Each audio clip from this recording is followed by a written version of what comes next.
Hello everybody and welcome to Let's Play The First Tree. This is a new game, well, new game. I just picked it up on Steam. I think it's like just under $10. Came out late last year, I believe, August or September 2017.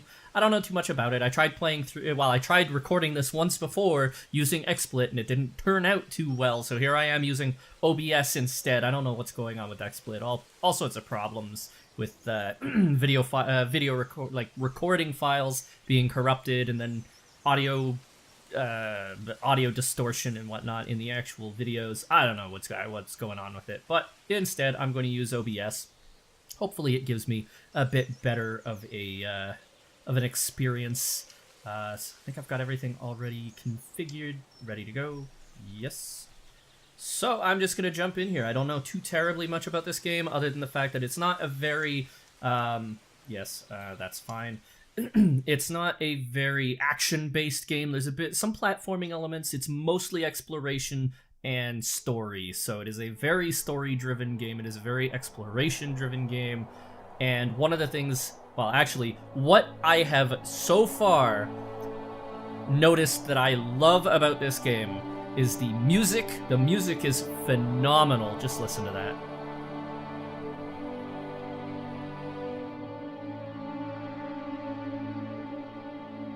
And I absolutely love the art direction of the game. The cel-shaded animations and environments are absolutely stunning. I love them. Are you awake? I thought I heard you get up. Yeah, I'm awake. Sorry, I just can't sleep. Are you thinking about him? Yeah, a bit. Usually get back to sleep, my love. I'm fine. Such an awkward line. No, it's okay. What else is on your mind? I don't know. It seems weird, but I had one of the most vivid dreams of my life. I saw a fox on a snowy mountain. That's Just us. looking confused and worried. Those eyes. I can't get those eyes out of my head. She was running in the windy snow, looking for something. Do you think it has to do with you and what's been going on? I don't know. It was just a dream, Rachel. They're not meant to make sense. A lot's happened the past couple days, that's all. Well, if you're not going to sleep anyway, you should tell me. I want to hear. All right. Okay, so first and foremost, one of the things I discovered early on, other than the controls, which are kind of weird, you would expect the movements of the fox to actually have some weight to them, like momentum, but it doesn't. It stops very abruptly. There is no banking or leaning turns, none of that stuff, which is a little bit disappointing, but I'm okay with that. The big thing for me is invisible walls. I hate invisible walls in exploration games. When you've got such things as giant cliffs of rock or ice or snow, why resort to an invisible wall? I mean, sure, it looks kind of nice being able to look off into the distance and get a broad scope of the world around us, but it just seems like a big cop-out. If the player wants to jump off the cliff, let them jump off the cliff. However, I mean, there's no fall damage in the game, so that said, maybe it wouldn't be the best idea. Maybe invisible walls were the best decision. I don't know. I just don't like them. Could have put an obstacle that was too high to double jump over. Speaking of, the fox can jump really, really freaking high. Like, holy crap, that is one hell of a jump. But invisible walls bug me. The voice acting is pretty good. There are a few things that are a little awkward, like that, go back to sleep, my love comment. It just seems so awkward, it seems so forced. But aside from that and some other emotional nuances, hey, I haven't seen this before. That is a tent and a picnic bench, and that is a rolled bedroll buried in the snow. I don't know what these are yet. It's kind of like fragments from the memories of the guy that was talking. Basically, we are, from what I can tell, traversing his memories. But what was I saying? Oh yeah, the voice acting's pretty good. There are a few emotional lines that just don't sound quite right. But aside from that, I don't have any major complaints. The game's been pretty good so far. It's, again, like I said before, it's not an action-based game. There's really no, as far as I've seen so far, and I played for about an hour, there aren't really any enemies to fight, so nothing that's gonna kill you. There's no, like I said, there's no fall damage, so you can jump off of shit without worry about dying at the bottom, as long as you're not blocked by an invisible wall. So down there was a tent, a picnic bench, a picnic table rather, and a rolled bedroll. And over this way, which is the way I explored last time, I didn't go that other way, there are a couple of patio chairs and some cinder blocks. Another thing that you would kind of expect to see when somebody goes camping. Cinder blocks are good for holding things like cans, plates, things like that. And of course, the lawn chairs are great for sitting on, beats sitting on the ground.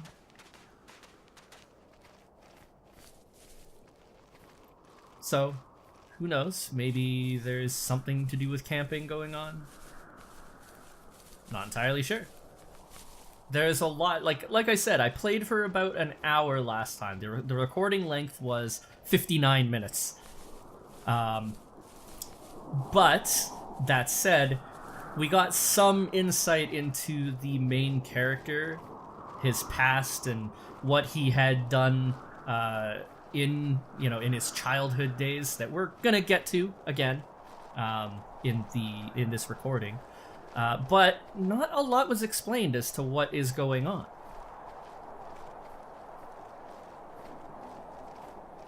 There are a few things that are a little bit on the depressing side, though. It's not all sunshine and rainbows and god rays and lens flares! Hooray, lens flares! Oh, what is this up ahead? Ah, I know. Oh, it's so sad. So, not far from her home, she followed that path to something unexpected.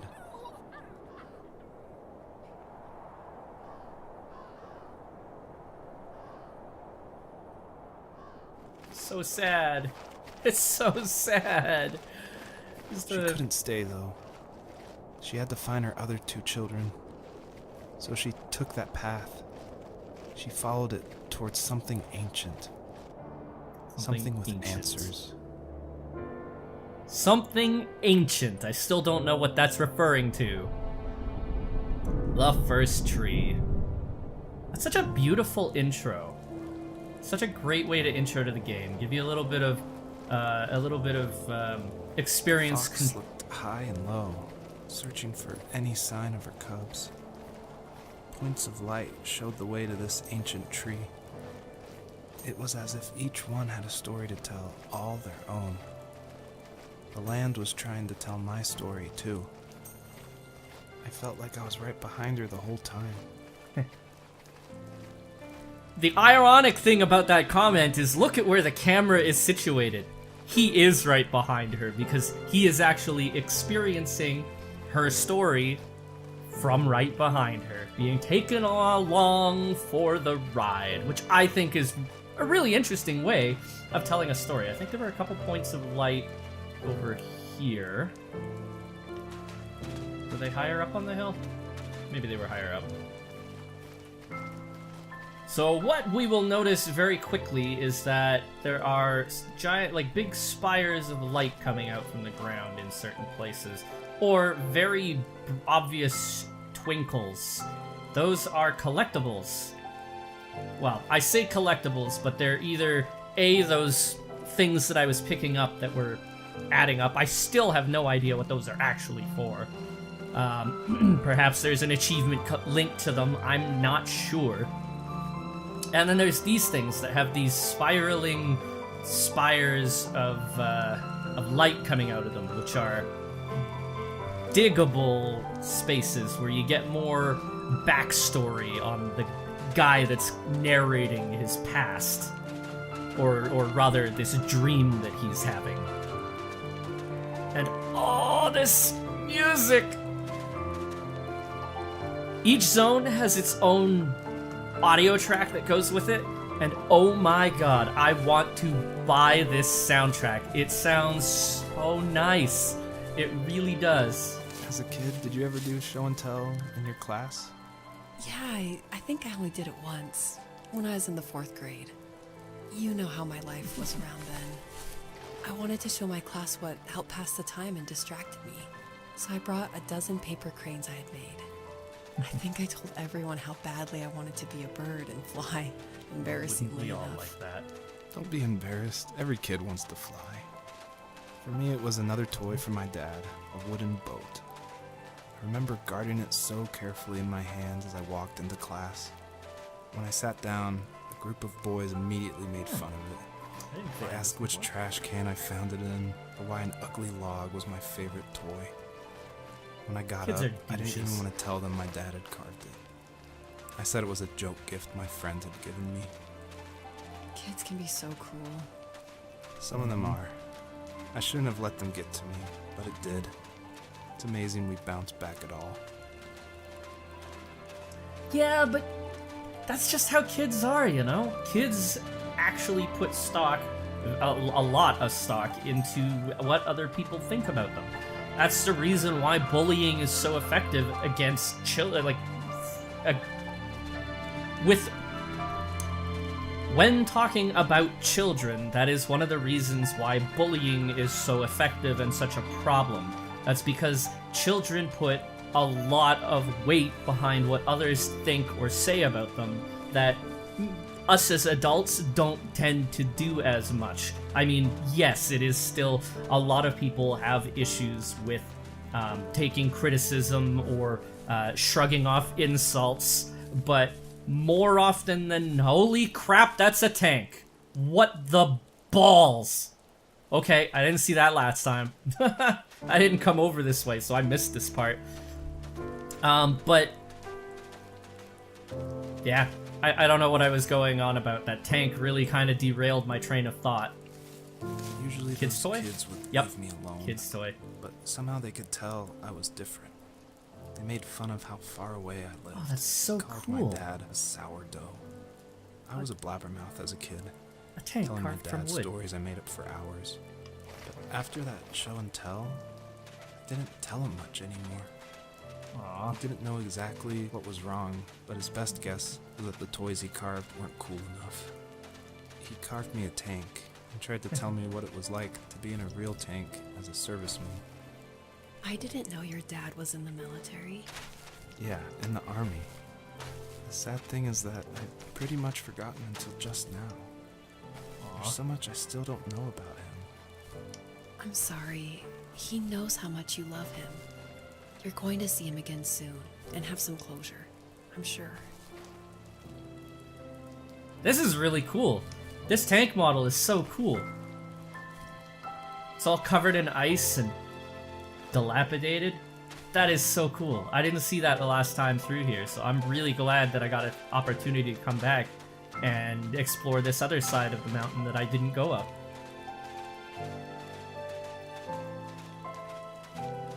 And oh, this music, so good, so good. Okay, so there's a collectible over there, another collectible over there. Bunch of shining points of light. What is this? Just a rock? Just a rock. Nothing out of the ordinary. Okay, let's get the one that's down. Oh, there's something over here. Is that a camping spot? Oh, another collectible up there. I'll go get that one first, I guess.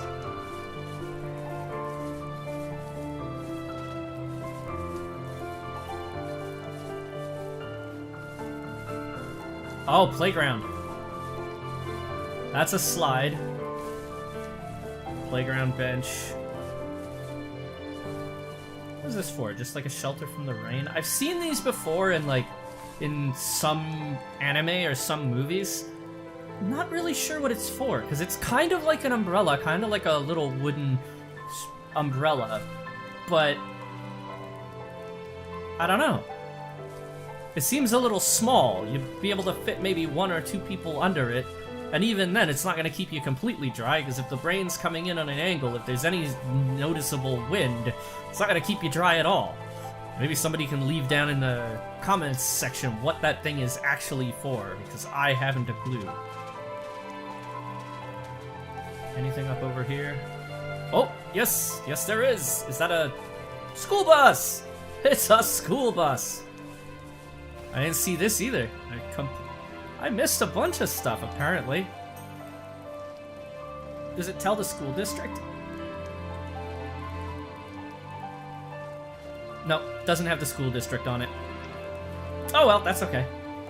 They actually talk about a couple of actual real-world locations in this game, so it's not like everything that the characters are talking about happen in some fantasy world or some made-up world. There are actually locations in the real world that are talked about, like Seattle and Anchorage. Anchorage is in Alaska, I think? Pretty sure it is. I'm not sure. I'm not very up to date or up to snuff on my American geography. The older I got, the more I withdrew. Oh. I asked myself, why talk to anybody anyway? Hey, Why I'm like bother that. when I'm Yeah, happy why by bother? myself? Yep. I started drawing a lot, Point. mostly animals I saw in the woods by my home. Whee! I then imagined designing my own hideouts with things like TVs and pantries full of chips and cookies. I think that idea of leaving home and drawing blueprints started my career. I found a lot of solace in that. I'm not surprised, but I did the same thing, you know? There's something special about having a place to call your own. And now look at us. Can I get back up here? Well, if you count renting in an overpriced city. It's as close as we can get for now. Oh, I know all about renting in an overpriced city. I live in the Vancouver area. Hooray! That story bit that we just discovered there explains this. I was wondering why there was a weird structure here with empty chip bags. I looked closely at that before. It says Royal Chips on it. I don't know if that's an actual brand name or what. What is that? Yeah, it's all chips. Chips, chips, chips. And I was wondering what relevance that had to the story that we've got going right now. I saw a couple of glowy collectible lights up there, so I'm gonna go back up and around to get those. Shouldn't have jumped down so soon.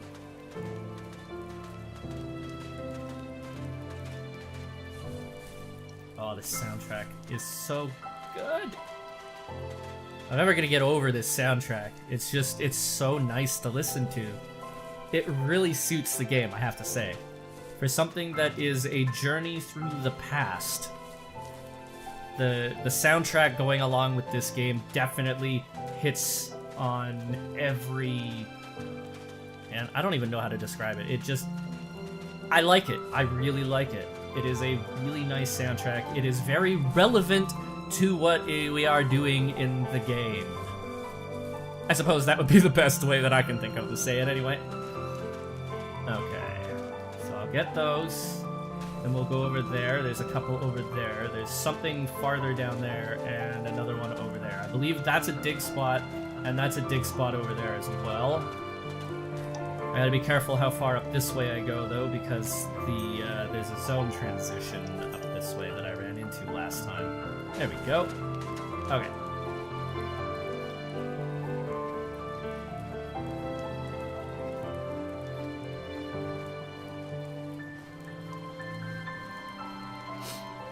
Okay. That, I believe, is a digging spot. I think.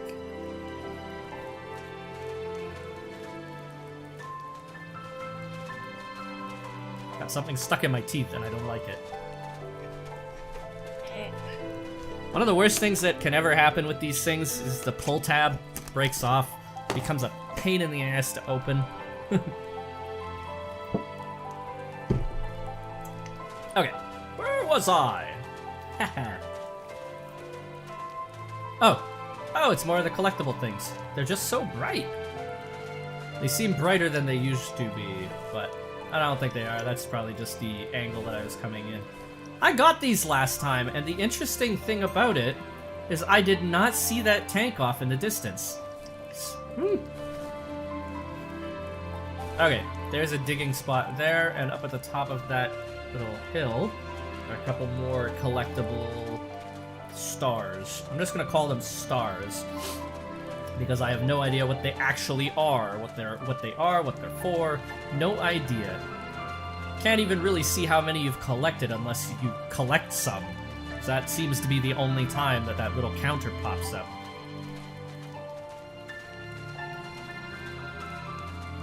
It feels so nice to have an actual computer again. What I was playing on before, and the reason why I couldn't record anything, was because I was on a notebook. I picked up an MSI notebook. And, I mean, it was good. It was good. Remember what my dad did for a living? Wasn't he like a lumberjack?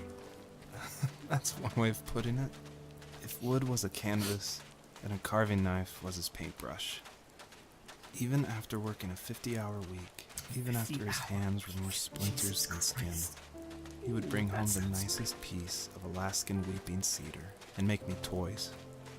That wooden train was the first toy I can remember, and I loved it. I just knew from a young age I was going to be a lumberjack, like my father. That is an interesting point. Okay, one, holy crap, a 50-hour work week. Jesus Christ, I couldn't imagine working that many hours in a week. I mean, I do regularly, but my actual schedule is 35 and a half hours a week. I just end up working overtime because we're just that busy, but being actually scheduled for 50 hours in a week, holy crap. Oh. Secondly, his hands coming home and his hands being more splinters than skin. That sounds agonizing. The things that people will do to support their loved ones. That's basically what that's talking about, is the fact that his dad was incredibly hardworking and put himself through a lot to support his son. Haven't heard anything about a mother though, so I don't know if there's anything that's missing there. I think I've gotten everything to get in this area, so let us go on ahead. As I was saying before, I picked up an MSI notebook, and not a bad one. I think it had a 1060 in it. Oh, new area. Beautiful, beautiful new area. But the problem was the CPU. The CPU was not powerful enough to allow me to run both a game and a recording program. It just did not work very well. Then again, part of the problem, I think, was the fact that I was mostly playing Guild Wars 2, which is a poorly optimized game that's very heavily CPU bound in the first place, so that probably had a lot to do with My it. teenage years were full of sketching, angst, and trouble. I wasn't popular or unpopular. Maybe just forgettable. I guess that gave me a sense of freedom. So I hung out with crazy kids, doing crazy things, even though I mostly just watched the chaos ensue. We did it all.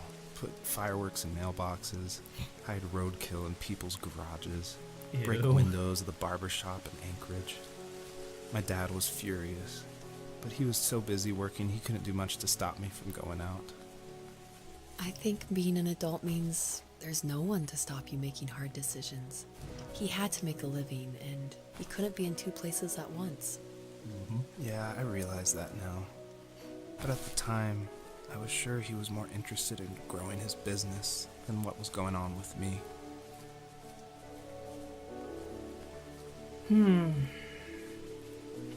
That's one of those things that is kind of heartbreaking, you know? You see it with a lot of parents, and that's the fact that they have to work hard in order to support their kids, but the harder they work, the less time they have to spend with their kids, and of course, the children may come to resent that fact. or resent them for it. It's hard to get a good balance, especially in this day and age when everything's so expensive and the economy's not necessarily the greatest. You know, wages aren't the best, work hours are hard, there's a lot of competition for jobs. I don't know. The story in this game can get kind of heavy, and it gets heavier later on, but I'm only going to play it for a half an hour today, so I'm pretty much out of time. I went for an hour last time, so I got, I think, another 2 zones ahead. But this is all I'm going to do for today. I think half an hour is better. Smaller, bite-sized little segments as opposed to having to sit through an hour-long video. I hope you guys enjoyed it. The story is very interesting. I do highly recommend either picking up the game to experience it for yourself or come back for a second sitting. I hope this was enjoyable. I hope listening to me banter about this and that wasn't too off-putting, too boring. I'll see you guys next time. It's good to be back. Thanks again for watching. Lathander out.